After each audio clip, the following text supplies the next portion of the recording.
What's up, and welcome to 5280 Film Room. We're a Colorado sports podcast by fans for fans.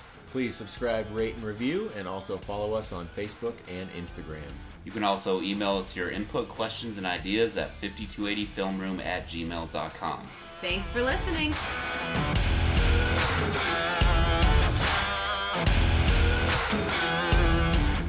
What's up, and welcome to 5280 Film Room. I'm Alyssa. I'm Gideon.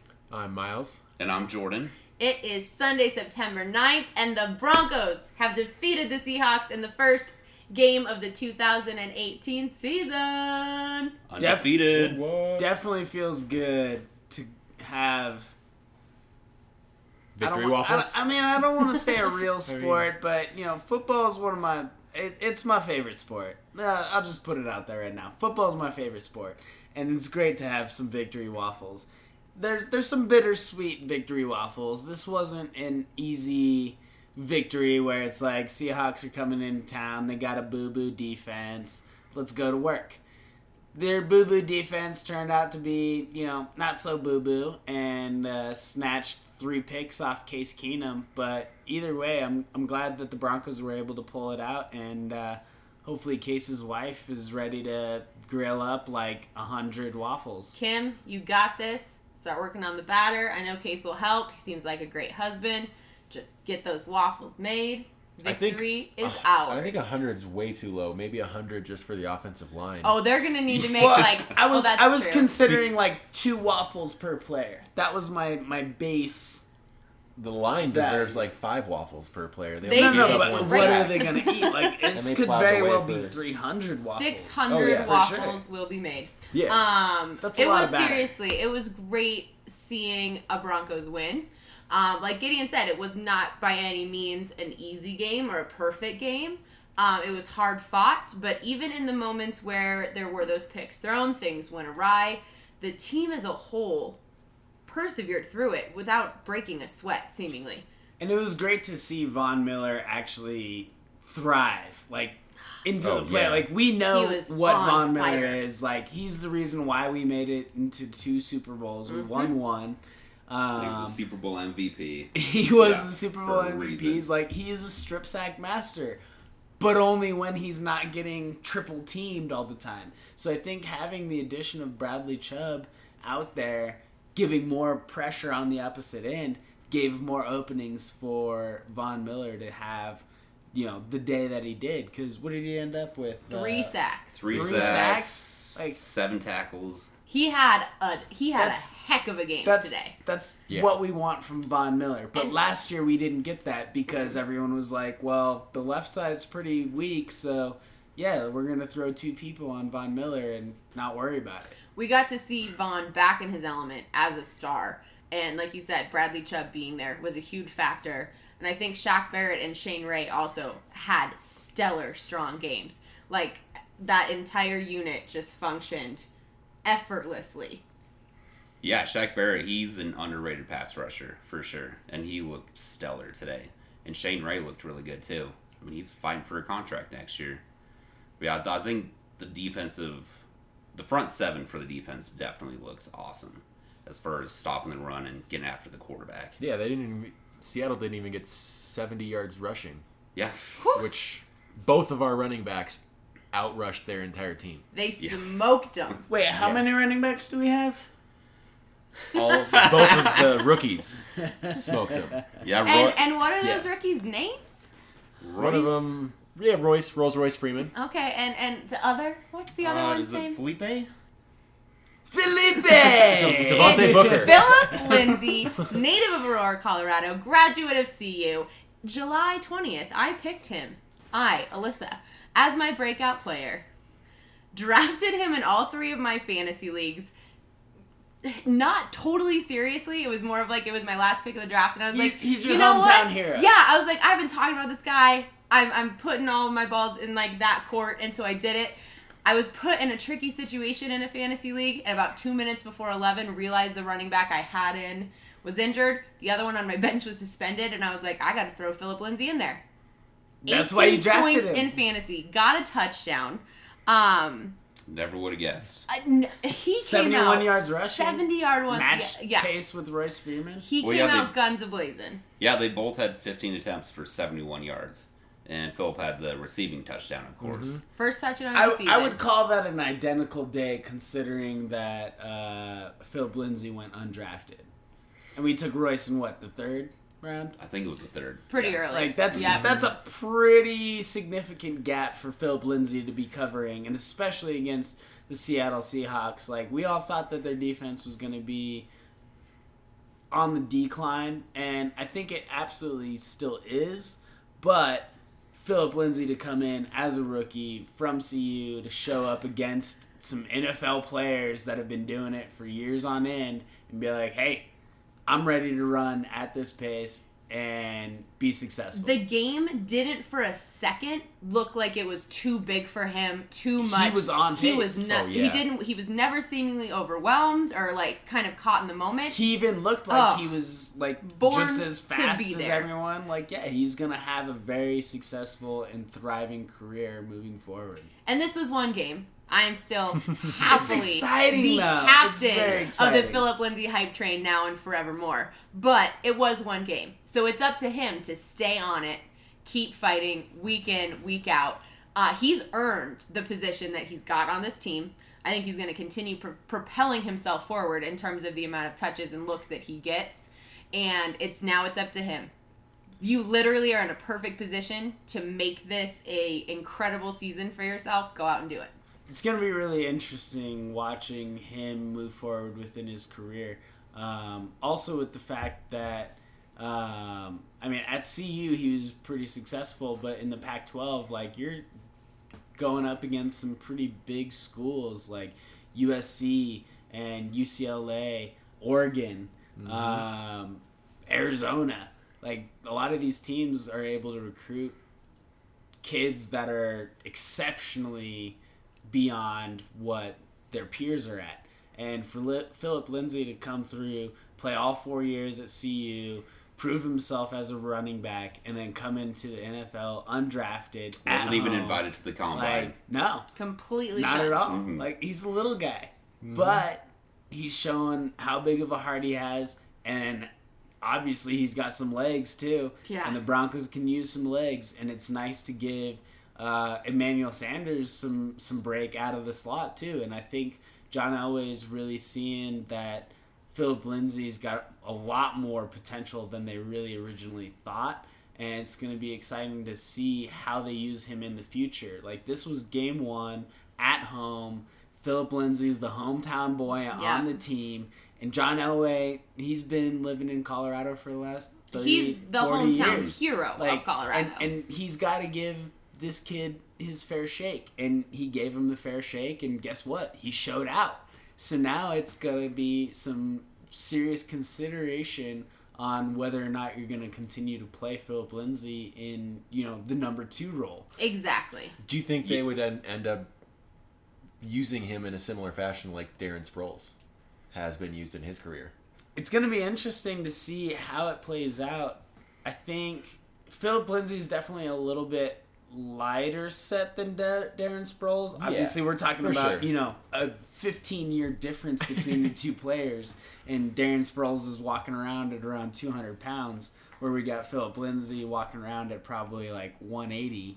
And this kid's 21, 22 years old, and it's going to be exciting to see where he ends up, 3-4 years from now. If he's able to put on some serious weight, like even getting up to like 190, like he can be a definite serious threat, similar to how Darren Sproles was early in his career. As far as the quickness, agility. Whether you're a return man or if you're a change of pace kind of back, where you can carry the ball or you can catch the ball, like you can do it all. And I think Philip Lindsay definitely has the opportunity to not only show himself to the Broncos, but to the rest of the league that he belongs in the NFL, and he's not to be considered or thrown to the side just because of his size. And his size is what people always comment on. But I honestly, I think it's irrelevant. Like, I don't care how tall he is. I don't care how much he weighs. He will run straight through a guy. Like, he swears to God he is 6'6", 280. It's all about leverage. And it's also about your confidence in yourself and your ability to follow through on what you see needing to happen in that moment in the play fearlessly. Yeah, I'm just excited to see like how the Royce Freeman Philip Lindsay relationship progresses. I think they could be so dynamic. Feels like we have a Lightning and Thunder thing in the mix. So are we completely disregarding Devontae Booker at this point? I'm sorry, who? He had 2 carries, so I think the Broncos might be 2 carries for 4 yards, averaging 2 yards carry. 2 catches, but yeah. And it's not Small not change. anything So basically, against Philip Booker, Lindsay's coming but he's in. getting outshone. He's getting outworked. Philip Lindsay's coming in and kind of making a place for himself. But that's what I'm kind of getting at for next week is to see how Philip Lindsay is used. That's going to set the tone for the rest of the year, because if Philip Lindsay only gets 2 touches and then Devontae Booker gets 7 or 10, that changes some stuff. And that also throws a wrench in other teams' playbooks on how they prepare for the Broncos in the upcoming season. So, I mean, I think we're in a great position at the running back position as a team so that we can consistently thrive. We got guys that can move the ball upfield, get minimum 3 yards per carry, 3-4 yards. Ideally, you want to push towards 5. Well, and both Royce and Phillip averaged 4.73 yards per carry. And that's great. which is exactly where you want to be. Rookies, first game ever in the NFL. Both of them.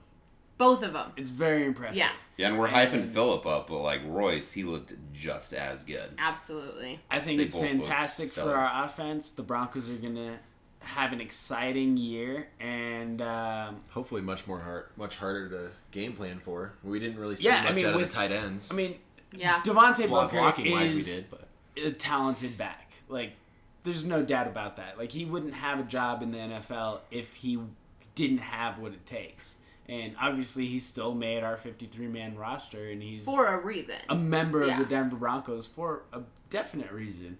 But I think having a good running game, progressing the ball, getting these first downs definitely gives a nice break for our defense. And today our defense looked like they were ready to go. They were fired up. They wanted to get at it. Yeah, we finally had the time of possession. Yeah, we had By time 10 of minutes. possession, and Von Miller Which is had nuts. all the time in the day that he needed to do what he wanted make to. some magic. And it was fantastic. And even though Case had a bit of a split day, he had 3 interceptions, 3 touchdowns. Our defense never allowed the Seahawks to capitalize on those interceptions. So when the ball was turned over, which you never want it to be, it's not excusable. That's something Case needs to clean up. It has to be addressed. But the defense never allowed it to become a factor in terms of the scoreboard, in terms of the tempo of play. They were out there, as you said, Gideon, so consistently play in and play out throughout the entire game. Yeah, I don't know I'm trying to look for the turnover ratio, but I know that was probably the Broncos' biggest issue last year. So the interceptions by Case, that definitely has to be I think resolved. It's a red flag for sure. 3-3. Okay. Because of the fumble loss, and then we got the 2 interceptions. Okay. But either way, That's like right. We were giving like up minus 3 20 picks something last year. within a singular game for a quarterback, considered to be one of the better quarterbacks in the league, like outside of the elite tier of Tom Brady, Drew Brees, Aaron Rodgers, Phillip Rivers, even. Case Keenum's considered to be, he should be a top 10 quarterback. So seeing these 3 interceptions from him is definitely alarming, and I think that's something that they're going to have to touch on over the next week. And does anyone know who we got next week? I've been a little out of the loop the last couple Gideon's weeks. been in the beautiful mountains of Colorado participating in another sport, Just bow exploring hunting, the backwoods, chasing deer and elk. chasing deer and elk. Yeah, we got the Raiders. Raiders, and then Ravens, and then Chiefs are our next 3. Ravens is going to be if, tough. If Yeah. we can go up against the Raiders, like we won against the Seahawks, that's a great interconference matchup. We all thought the Seahawks were going to have, like I said before, boo-boo defense. It's a little bit better than we thought it was, but also this was the first time that we saw the Broncos offense in full force with DT, Emmanuel Sanders, Case Keenum, Cortland all Sutton, ready to Deshaun go. Hamilton. Yeah. All those guys got some reps, and it was really nice to see everything kind of clicking, even though there was a little bit of miscommunications here and there. I think it'll be pretty easy for them to clean up the mistakes that they made this week going into next week. And especially playing against a divisional opponent, I think they're going to want to really beat up on the Raiders next week. And I don't want to jump into predictions right now, but I want to throw out a bold prediction on my own. All right. Okay, do let's hear it. Right now, Love some bold predictions. Sunday evening, I think the Broncos are going to beat the Raiders next week. I'm going to call it 27-14. All right, let's just do it then. Miles, what do you think? Oh, we're doing game by games? Let's just do No, tomorrow. just Next next week. week. Just against no, the Raiders, for right? Yeah. But yeah, as far as So as Gideon far as the said scores. 27-14. Yeah, we're gonna beat them up. All right. Miles, what do you think? 27-14. I think that's right there. I do want to see the offense get in line a little bit more, so I would like to see we'll say 35-24. Nice. Okay. Yeah, I think last week when we did our predictions, I think I picked that as a loss for the Broncos. But that was before the Cleveland Mack trade. So That's a big old Now they have factor. no Khalil Mack. they lost their best player. So I think it's going to be closer than what you guys think, but I'm going to go 30-24 Broncos. All right. So still no defense though. Like those are pretty high scoring games. It's exciting to listen to. I think I'm going to say 31-17 Whoa. Broncos. Whoa. And just throwing it out there, last week I said it would be 27-24, and I did not realize that I was right until like 2 minutes before we started recording. That score was 27-24 for Broncos Seahawks. You're just Won right by about a field everything. goal.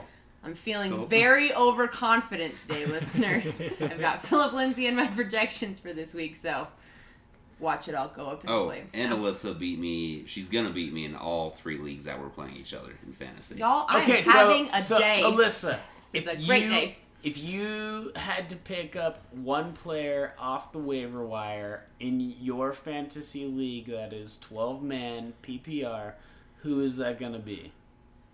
Ooh. That's a tough question. Gosh, that's a curveball. You've been kicking ass.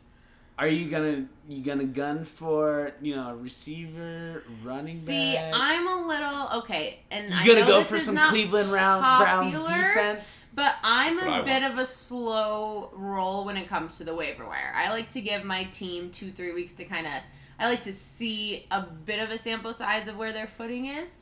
A little bit of consistency. Yeah. I don't like to jump the gun and drop someone and pick up someone new this early.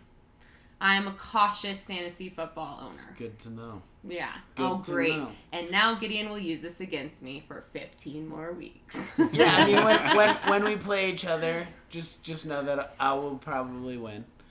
Gideon's known for Make his a note. humility and Make a grace. note. That being said, I really wish that punters had a little bit of a say in the fantasy realm. Right? I think that'd be a lot of fun. I would have drafted. It'd be I'm sure there are some King. fantasy leagues that are like, yeah, let's throw some punters in there.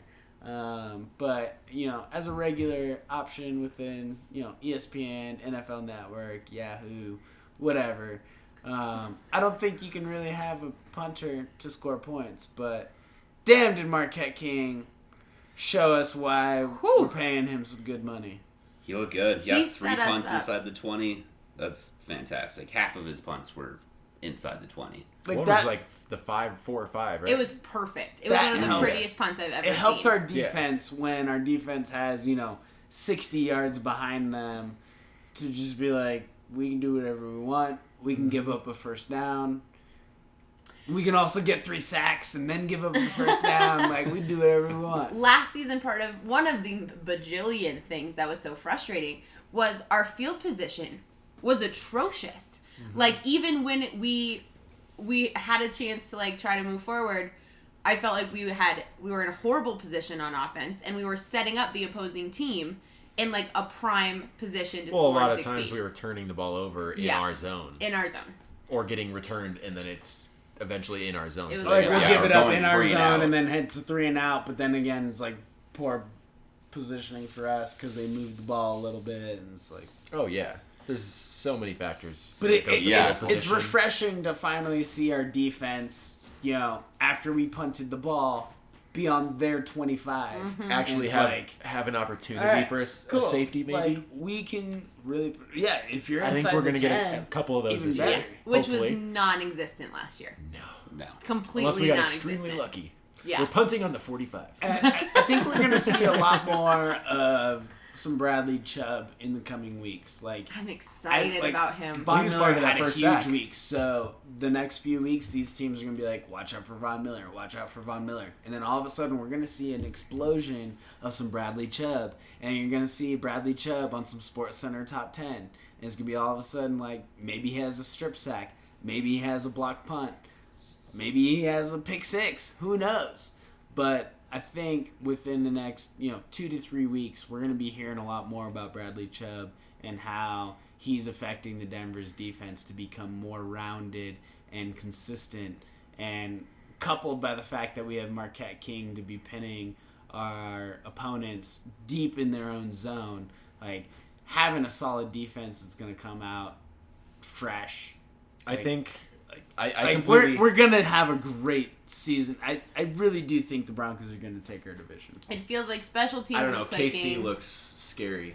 They do. Oh, They look yeah. really scary. Mahomes was on fire today. But going back to what you're saying about the D-line, I definitely agree that there's definitely going to be more Chubb in the future. But I don't think Miller's going to taper off at all. I think he's hungry this year. He's really hungry. I would love to see like 20+ sacks. I'm pretty sure he's Yep. going to be Just like... for Miller. He's going to be like, try to double team me. Let's go. And then he's going to get double teamed. He's going to like run both of those dudes over and still get a sack. Like, I mean, if they can combine for 30 sacks, like, that would be ridiculous. pretty Like, sure that's we're the on dream. track for Right. that. Oh, yeah. Team-wise, That we're would at be 5 or 6. fantastic. I mean, Vaughn's on pace to get 48 sacks. I mean, okay, Probably so, won't get so there. we are Okay. one game in. We But, are. No, But ideally, it's like, exciting. between the two of them, I could definitely see 40 sacks between the two of them. That would be nice. That would be stunning. Like, if Chubb gets to that That's- point where, like, teams want a game plan against him, like, you can't double team Von Miller and I could Bradley see, Chubb. yeah, I could Exactly. see multiple games like today, like where one just goes off, 2-3 sacks in a game. Not out of the realm of possibilities for either of these guys. Exactly. I think that's why we drafted Chubb. So that we Definitely can have another flying Von under Miller, the radar essentially. for everyone else. Like, after saying what I just said, I realized, like, that's pretty bold. Pretty, like, 20 sacks each. That's a tall order. That's a lot. But That's a lot. why not? Why But- not set There's what, that like, bar that 4 high? people Why who've done not that? set it high? I'm I with mean, you, Gid. Like, if they're not sacks, then they're throws out of bounds. And they're forcing 3 and outs and things like that. Like, QB maybe it's- pressures It's and- probably not going to Wreaking be 40 havoc. sacks between the two of them. But... Do you think between the two of them, there's going to be 60 sacks and quarterback pressures? I think so. Yes. Because you'll get more quarterback pressures than sacks. Oh, For sure. Yeah.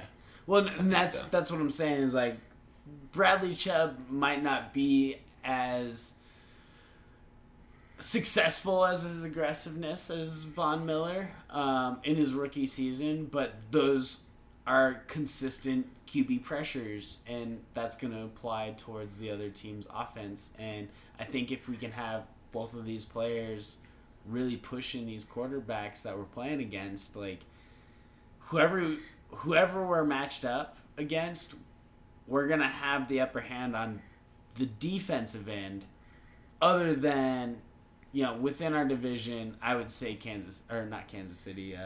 San Diego. No, Los Angeles Chargers. Oh, Whoops.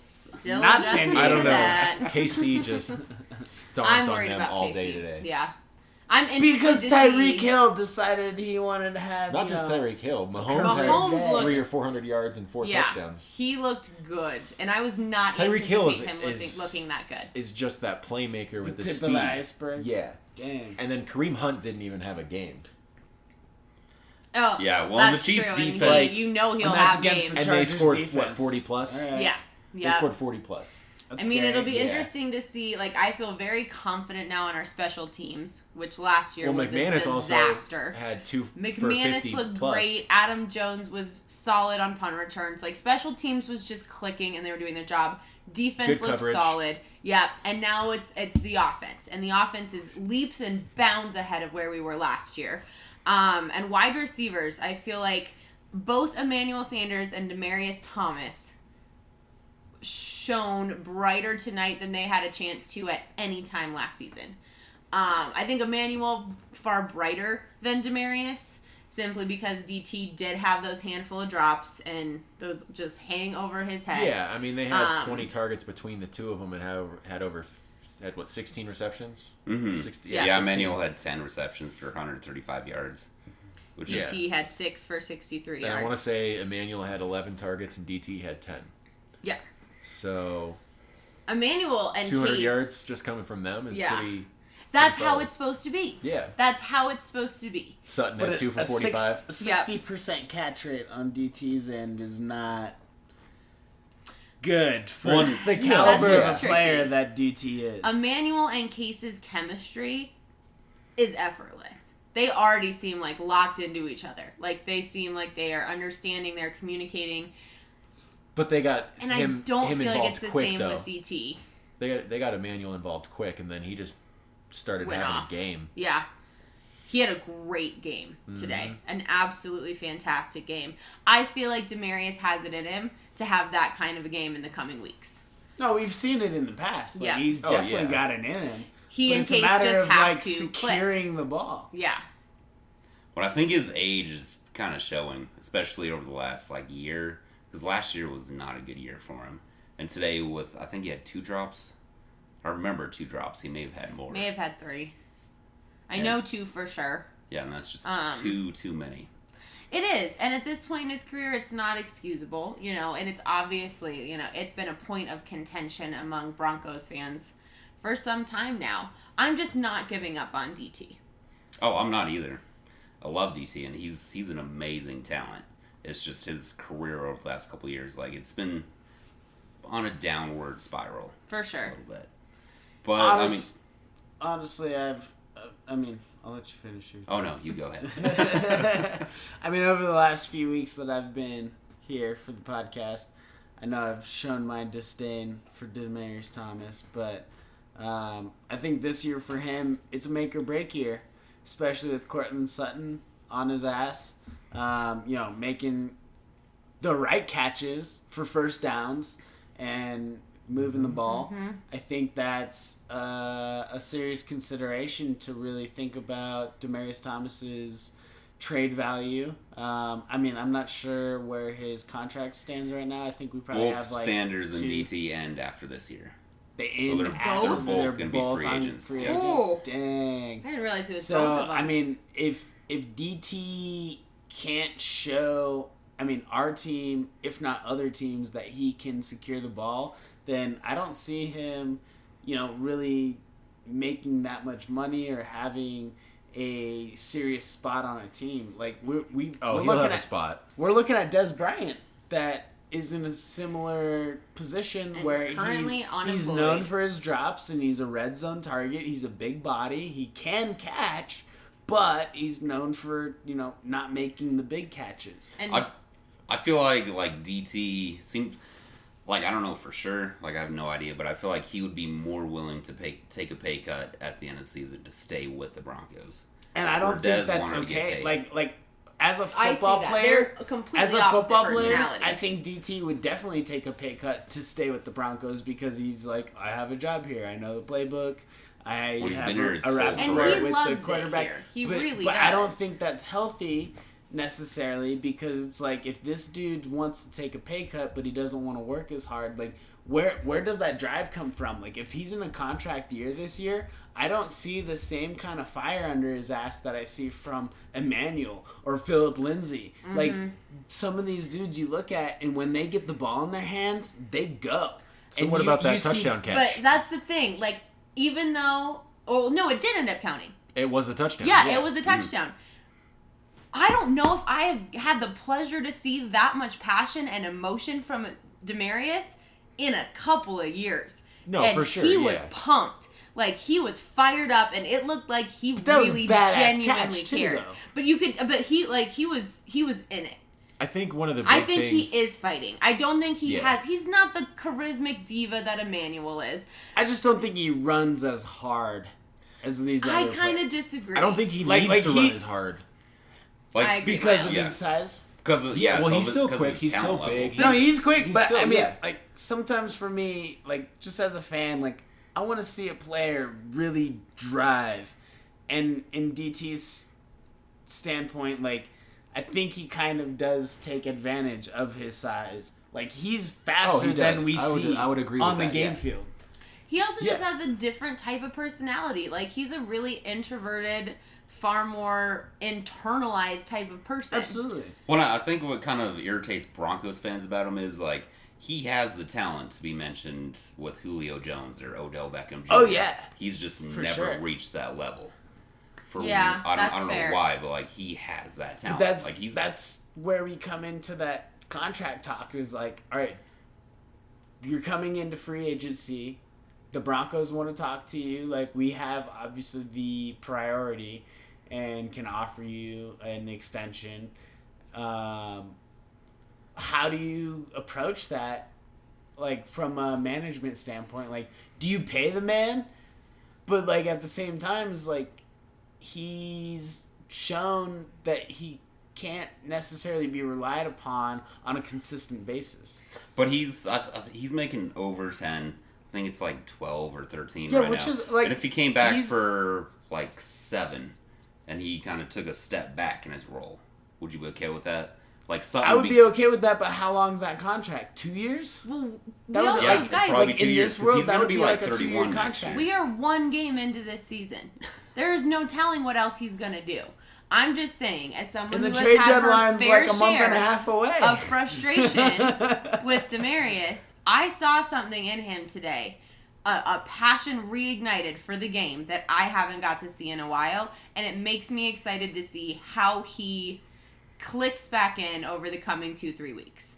I really do hope that he figures it out, and he's definitely pushes, and makes the entire effort to do the best that he absolutely can, because Courtland Sutton is definitely doing absolutely everything that he can to do the best that he can, and he's showing us that he can be successful in this league, and we can move on from Demaryius Thomas. But again, we are only 1 game in, and this is against one defense out of a plethora of other defenses that are good against receivers. Yeah, you also got to think that there's been 5 or 6 quarterbacks we've seen throw the ball to Demaryius. DT. But I think the conversation would be completely different if his stats were exactly the same without the drops. Like, if it was 6 for 63 with a touchdown with no drops, obviously, completely different conversation. But the drops 6 for happen, 10. And the drops seem to always happen. That's a big, and they can't happen anymore. I'm sure probably 2 out of those 4 drops. I got air quotes. I got air quotes right now. 2 of those 4 drops, air quotes, were probably, contested, someone's got a hand in there or something. Like, it wasn't a clean, like, I'm wide open, the ball's in my hands, I'm dropping it. Like, I understand that those 4 drops weren't necessarily those weren't even... I remember 2 drops. Just because he was targeted, that doesn't mean he dropped the ball. Right. Yeah. But I specifically remember 2 drops. He may have had more, and the drops are a problem. They've always been a problem. For sure. Miles. What's up? What is your opinion on how things looked from a coaching perspective today? Coaching, I think it was pretty good. We had a balanced offense with enough mix-up on defense to keep them on their toes. I mean, I don't think anything else needs to be said. They did what they were supposed to do. What was the comparison? Like, what do you think between Vance Joseph's style versus Gary Kubiak's style? It felt different to me, and I can't quite pinpoint exactly why. I mean, I think a lot of it has to do with Vance being in the second year. Last year was just his first year getting his feet wet. I mean, he was a secondary DB coach in Cincy when we were looking at him to be a head coach, and then he gets DC position down in Miami, I believe, before, and then he's only a defensive coordinator one year, and then he was also a quarterback in college. Yeah, no, I know. So he knows both sides of the ball. Yeah, he definitely knows both sides. But I'm saying, like, he wasn't in one of those major coordinator positions for a long period of time. Right. He just immediately went from 1 year as a DC to head coach. You're going to head coach. Yeah. Like, He definitely he got thrown in the deep end. Yeah, he definitely has shown that he can handle it. He just needed to tweak some things, and I think a lot of the moves we made personnel-wise over the offseason has really helped solidify the stigma he wants to instill within the team and how they want to be portrayed around the league. Yeah, I don't think his quarterback situation was fair to him last year. Last year, Like, no. He definitely deserved another year with an actual good quarterback. It wasn't until the end of the game, and we had won, and I was like, oh, okay, great, we won, that I went, there wasn't a single time that game that I went, what are you doing, coaches? What was that play call? What are you thinking? That's crap. Like, not once during the game did I feel like I was frustrated with the coaching decisions, which is a massive change from last season, where I was frustrated all the time. I think Joseph definitely made the right choices. I mean, there was a lot of times under Kubiak's tenure that we had seen plays being called or drives being approached a certain way, and it was like, you need to be a little bit more aggressive. And in Joseph's first year, I think he was a little bit more on the timid side and tried to emulate Kubiak's system. And it also doesn't help that McCoy left mid-season. McCoy left, and I think Joseph is definitely more on the side of a Hugh Jackson or a Mike Tomlin type of coach, where he's like trying to be like a player's coach, but he's still very cognizant of how he needs to approach a particular matchup to win that game now, because he's gone through that first year and he tried to be, buddy with all the players, but then he realized, like, it's not just about the players. Like, it's much more than that. Like, you have to look at the other teams that you're playing and their coaching styles and, who you're going to start in certain positions that aren't necessarily solidified. And I think Vance Joseph is finally coming into his own, and we might see a nice growth pattern to see him turn into an exceptional coach. We're in his second year of him being a head coach, but I definitely think that he has the opportunity and the knowledge, and also, he's got a lot more pieces around. Looking forward, I think he has he's gained from last year to this year the fortitude to really be more aggressive and take some chances. Whereas Kubiak definitely was like, he was much more conservative. We're going to be more conservative. Yeah. We're going to play the possession game, even though we weren't a possession team at that time. Like, we were a whole bunch of 3 and outs. Like, we can't even get a first down out of it. But now Vance Joseph is like, let's be aggressive. Let's make a pass on 3rd and 8. Rather than trying to draw play and hoping for good punt position or something with a terrible punter. But now we've got a great punter. Got the king. We've got a great quarterback. We've got solid running backs. We've always had solid receivers, but now we've got young receivers pushing our solid receivers. And on the offensive end, I think Vance Joseph is ready to go to show the world that he's the real deal, and John Elway made the right choice in making him our head coach. Overall, I think it was a really great first game out. I'm happy with it. I'm definitely already anxious to see us face off against the Raiders next week. That is the next time we will be doing a Broncos podcast. It will be post-game after the Broncos and Raiders play next Sunday.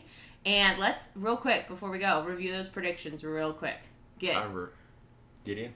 I'm saying Broncos 27, Raiders 14. Von Miller has 1 strip sack for a touchdown. All right. Ooh, Miles. Triple crown on that. All right. 35-24.